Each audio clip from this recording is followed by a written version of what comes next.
জবাবে পাকিস্তানের হামলায় নিহত হয়েছেন 10 ভারতীয়। রাফাল সহ ভারতের 5টি যুদ্ধবিমান ধ্বংস করেছে পাকিস্তান।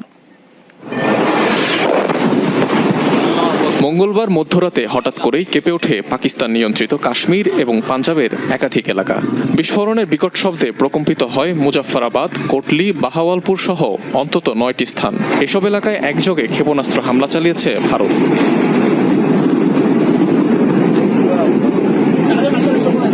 স্থানীয় সময় রাত 1:44 শুরু হয় অপারেশন সিন্দুর নামে বিশেষ এই অভিযান, যাতে অংশ নেয় ভারতীয় বিমান বাহিনীর রাফাল, সুখোই এবং মিগ-29 এর মতো যুদ্ধ বিমানগুলো। কোনো সামরিক স্থাপনা নয়, বরং সন্ত্রাসী ঘাঁটিগুলোতে হামলা চালানো হয়েছে বলে দাবি করেছে নয়াদিল্লি।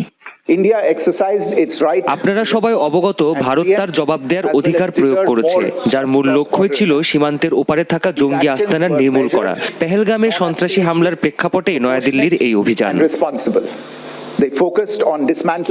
হামলার সময় ভারতের 5 যুদ্ধবিমান ভূপাতিতের দাবি করেছে পাকিস্তান। 3টি রাফাল সহ সেগুলোর মধ্যে রয়েছে 2টি মিগ ও সুখোই সিরিজের যুদ্ধবিমান। ধ্বংস করা হয়েছে একটি ড্রোনও।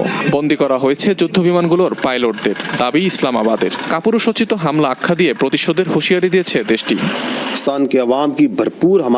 নিরীহ বেসামরিকদের লক্ষ্য করে কাপুরুষের মতো হামলা চালিয়েছে ভারত। তার উপর বেপরোয়া বিবৃতি দিয়েছে। পাকিস্তানের জনগণের পূর্ণ সমর্থন নিয়ে শত্রুদের উপযুক্ত জবাব দেওয়া হবে। इस जाहिरियत का मुंह तोड़ जवाब दिया जाएगा। এদিকে হামলার পর লাইন অফ কন্ট্রোলে ব্যাপক গোলাগুলি হয়েছে দুদেশের সেনাদের মধ্যে। ভারতীয় সেনাবাহিনীর একটি ব্রিগেড সদর দফতর গুঁড়িয়ে দেওয়ার দাবি করেছে পাকিস্তান, যদিও তা সত্য নয় বলে পাল্টা দাবি করেছে দিল্লি।